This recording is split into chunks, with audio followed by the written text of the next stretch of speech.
Macam noni-noni Belanda. Wih, ada apa dengan kamu hari ini ya? Aku melihat kamu tuh seperti bukan noni Belanda sih, lebih tepatnya hantu noni Belanda. Aku memang menghantui pikiranmu yang sedang kacau. Semoga apa maksudnya tercapai ya mereka berdua. Takutnya jadi stres kan. Seperti pengacara yang satu ini yang kita undang di pagi-pagi ambiar. Waduh. Pengacara yang satu ini dalam kasus apapun dia selalu memenangkan apapun. Pengacara kondang yang sangat luar biasa dibicarakan di kanan, di kiri, di depan, di belakang. Iya. Cuma pengacara ini yang punya aspri kayak model cantik-cantik. Asprinya banyak banget. Bahkan katanya dia akan melamar Dewi Persik untuk menjadi asisten pribadinya. Apa? Dewi Persik dilamar oleh yang satu ini? Di pagi-pagi ambiar kita hadirkan, ini dia. Seorang pengacara kondang, Bang Hotman Paris.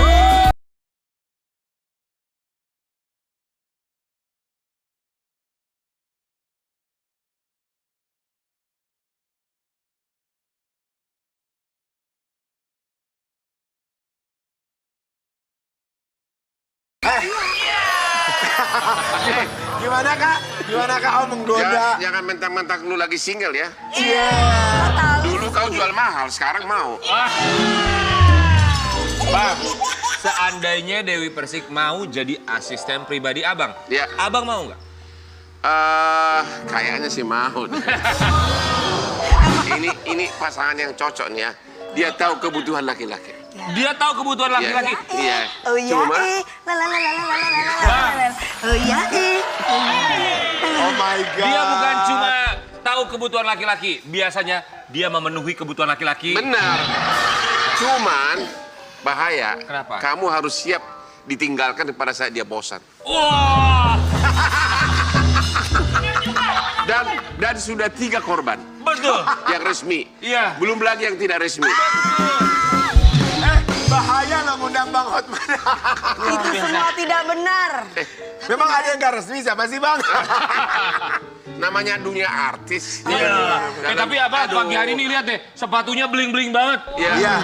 Itulah Bang Hotman, dia dari atas sampai bawah tuh orang semua lihatnya tuh jadi serem gitu loh. Benar luar biasa loh. Bang Hotman Paris kami semua di sini mau mengucapkan. Terima kasih Bang Hotman. Bang, tapi ya Bang, ini kan jadi viral di media sosial ketika Abang sekarang ini membicarakan mengenai kasus yang juga menjadi perhatian bagi masyarakat Indonesia. Kasusnya Verdi Sambo. Ya. Kita kasih lihat dulu sama Sobat Ambiar di rumah. Seperti apa tanggapan dari seorang Hotman Pak sendiri sebagai seorang pengacara dari zaman dulu sampai dengan sekarang melihat kasus ini seperti apa Bang?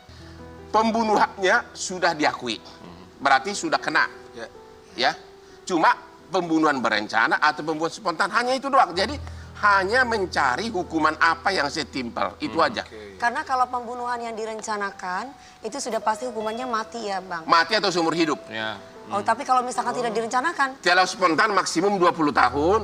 Mungkin ya kalau 15 tahun dengan remisi-remisi lebaran, hari libur nasional ya bisa sampai cuma 10 tahun kayak kasus-kasus yang lain. Bang, ketika tadi Abang bilang bahwa Abang diminta untuk menjadi kuasa hukumnya ya. Maaf untuk kali ini saya nggak bisa. Kenapa? Ada alasan tertentu yang terutama pas dalam bulan yang sama ada 2 kasus viral rakyat kecil yang berhasil saya tolong. Tapi sebenarnya tidak benar bahwa pengacara itu hanya membela orang yang jujur.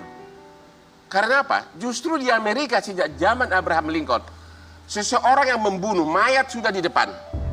Polisi di Amerika harus mengatakan kepada si yang ini OTT nih ya. Ya.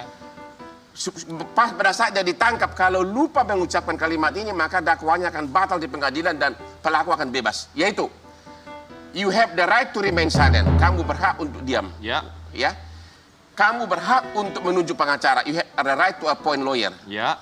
Kalau kau tidak sanggup bayar pengacara, negara akan menunjuk pengacara. If you cannot afford to appoint the lawyer, the state will appoint for you. Itulah di Amerika. Jadi memang pengacara itu tidak benar hanya untuk orang yang bersih. Ya. Dia memang... Tapi lebih tepat saya mengatakan pengacara itu kepada yang bersalah pun agar dihukum sesuai dengan kesalahannya. Ya, oke. Tapi Abang sendiri pernah nggak sih Bang menangani kasus yang serupa? Misalnya di mana ada kasus Kes yang terdakwa besar. yang memang juga dihadapkan dengan dua pilihan, pada hukuman mati atau hukuman 20 tahun. Iya. Kalau kasus paling besar saya tangani ada mirip-mirip, yaitu kasus pembunuhan Angelin di Bali. Iya. Dia sudah dibuat sedemikian rupa bahwa ibu tirinya inilah bahwa pembantunya kebetulan orang miskin dari NTT pelakunya.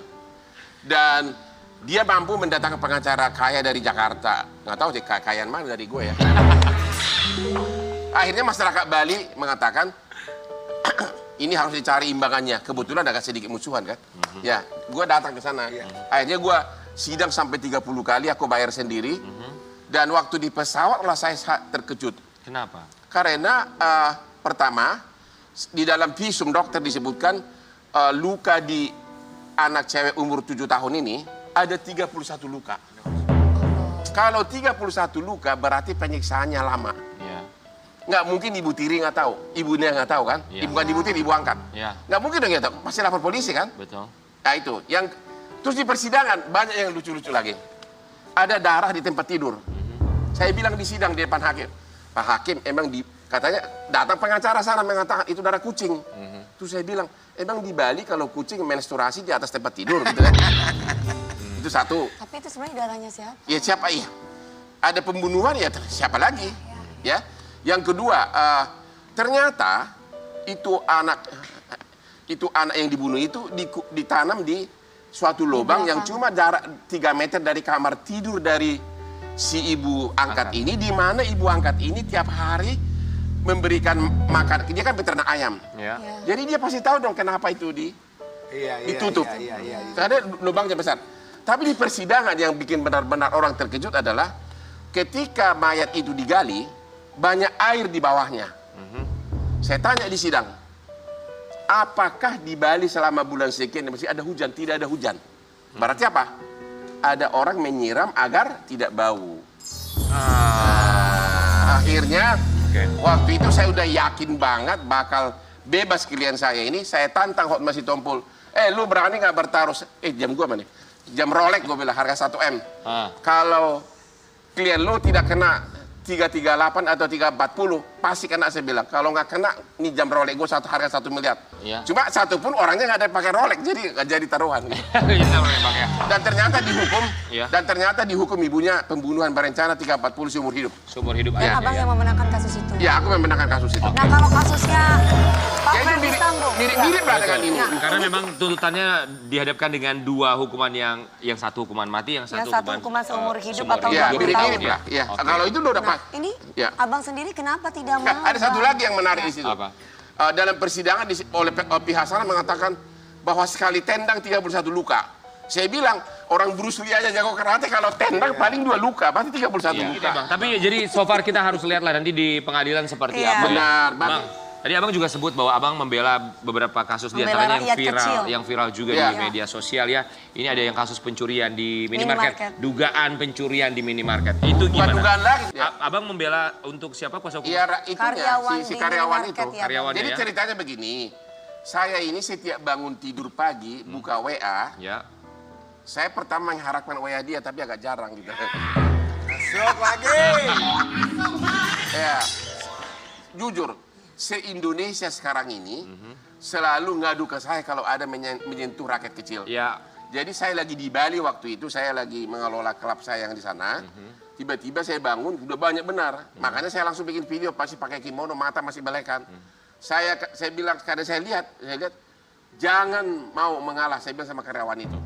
Kalau memang benar kejadian itu, kan si ibu yang mencuri coklat ini menuduh kenapa lu viralkan. Ya. Ya kan? Saya bilang karena menurut surat keputusan Jaksa Agung, Kapolri sama Menkominfo, kalau kejadian yang benar itu benar ada, diviralkan pun tidak melanggar Undang-Undang ITE. Kalau itu benar. Oke. Ya kalau itu benar mencuri coklat, saya bilang jangan, lawan saya bilang. Saya bilang kamu gratis. Ternyata direksi Alfamart langsung kebetulan kenal sama anak saya yang juga pengacara, saya lagi anak saya langsung turun.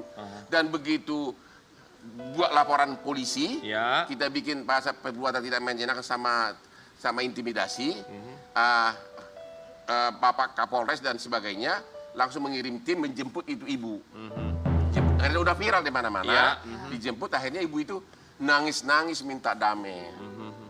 Nangis-nangis minta damai. Ya udah, kebetulan kita berterima kasih kepada juga direksi.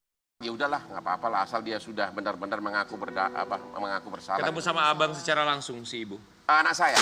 Oh, anak oke. saya Frank. Berarti Dia pernah abang juga yang mengurusi Jadi Bang Frank ini. Ya, yang anak saya yang ngurusin Frank, ya, tapi Bang? kan saya koordinir melalui telepon. Oke, akhirnya ketemu lalu sang ibu bilang apa? Ibu tersebut? Ya ibu nangis histeris di ruang mediasi. Nangis histeris, intinya minta maaf.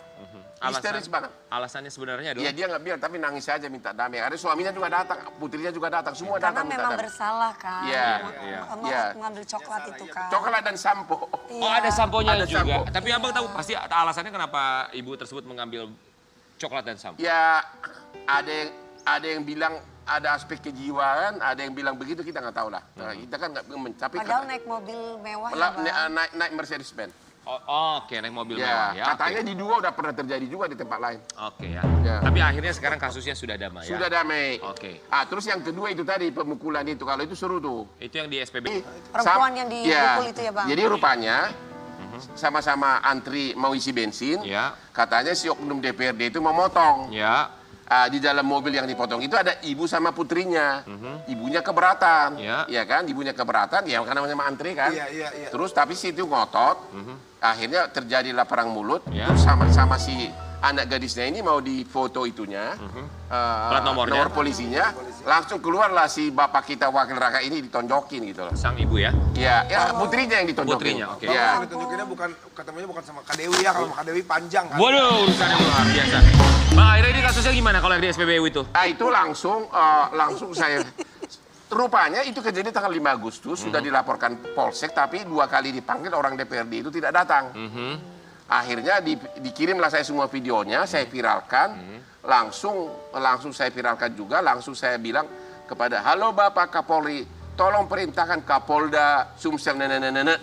Ya udah, besoknya langsung dijemput. Oke, langsung. Malamnya dijemput. Sekarang akhirnya mereka gimana? Sudah berdamai? Belum, karena ada si cewek itu telepon saya, ada berbagai pihak untuk minta berdamai, tapi dia nggak mau.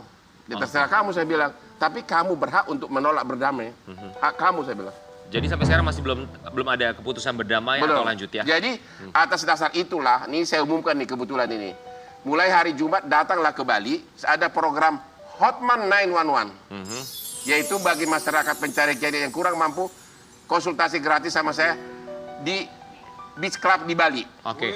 Ini sama kayak kemarin abang di Kopi Joni itu ya? Ya, Kurang mirip lebih ya? Kopi Joni, mirip Kopi Joni. Mirip Kopi Joni. Ya, Konsultasi gratis bang? Ya. Buat siapa aja? Terutama ya jangan konglomerat dong, kalau konglomerat bayarnya pakai ini. Oh iya, oke. Jadi buat siapapun nanti Masyarakat bisa. yang kurang mampu. Yang kurang mampu ya. Kan kalau kita lihat juga abang melakukan banyak hal sekali di media sosial, termasuk dengan kasus yang diangkat, kemudian juga menjadi viral. Berarti banyak dong bang laporan ke abang selama ini di media sosial? Bukan banyak lagi, saya bilang tiap pagi saya bangun. Ini barusan saya posting sudah puluhan begitu banyak. Ada keluhan di sinilah. Di Indonesia ini adalah keadilan yang paling mahal. Di Kopi Joni itu saya dulu sebelum corona bisa ratusan orang antri harus ambil kupon kayak pertandingan sepak bola. Karena memang kalau satu kasus aja saya pelajari bisa 10 menit. Dia terangkan 10 menit. Kasih polusi 10 menit. Satu kasus 30 menit. Ya kalau yang datang 100 orang bisa seharian. Ya bang, tapi kalau misalnya dari media sosial sendiri, abang tuh mau milah-milih mana yang akan abang up di media sosial? Karena makanya IG saya tidak boleh dipegang oleh asisten saya yang tidak mengerti hukum. Karena kalau salah posting bisa pencemaran nama baik, gue yang kena. Aku pun udah sering dipanggil polisi gara-gara postingan saya. Tapi kan bahasa gue itu gue susun sedemikian rupa. Kemarin ada lagi, saya berani malah. Ada tiba-tiba ke Kopi Joni suami istri. Rupanya dia mengadukan notaris, dia membeli rumah tapi rumahnya itu nggak ada jalan, jadi dia mengadukan notaris. Rupanya habis sidang langsung ada 5 anggota TNI ketok-ketok mobil dia, yaitu dia ngadukan. Saya post, saya itu kan, saya posting di Instagram saya langsung. Saya chatting dengan Panglima TNI, tapi bahasanya saya permak jangan terlalu mencemarkan nama baik gitu loh. Itulah makanya bikin Menggunakan bahasa-bahasa hukum yang aman gitu lah. yang aman bagi saya terutama. Iya bang, tapi pusing gak sih bang jadi abang Hotman Paris dengan Ya. banyak sekali keluhan, banyak That's sekali my laporan. life. Iya, wow. Sudah menjadi kehidupan Bang Hotman ya. Iya, nggak pusing ya bang sama sekali Wanita ya. dan Itu kasus. kasus-kasus seperti itu nggak apa-apa. Saya kadang-kadang kalau perkara-perkara bisnis internasional bisa 1 truk dokumennya. Oh, wow. 1 truk dokumennya. Tapi luar biasa, makanya banyak juga yang ngadunya, ujung-ujungnya ngadunya ke Bang Hotman Paris. Karena dirasa akan didengar ya, Benar. kasus-kasus yang sebelumnya tidak terdengar atau tidak terlihat di mana-mana. Tapi ada juga yang membuat seorang Hotman Paris viral karena kabarnya ada kembaran dari seorang Hotman Paris. Ternyata mempunyai saudara kembar. Kembar, mau temu dong, berpisah saat penjajahan Jepang. Coba menurut abang, ini mirip nggak sama Bang Hotman Paris? Kalau di foto ini sekilas mirip. Saya nggak tahu nanti aslinya yang mana. Tapi netizen banyak yang bilang katanya mirip ya? Kalau di foto ini ya. Betul ya? Bang, itu kok topinya DP? Hah? Iya, Dewi Persik Iya kayak DP ya? Tapi abang sudah pernah ketemu langsung belum sama orangnya? Baru tadi. Baru ini di foto ini. Belum. Enggak, barusan di ruang tunggu. Oh, buat Sobat Ambiar. Oke, Bang Hotman Paris sudah ketemu belum sama orangnya? Kalau misalnya belum, kita akan pertemukan sesaat lagi tetap di Pagi-Pagi Ambiar.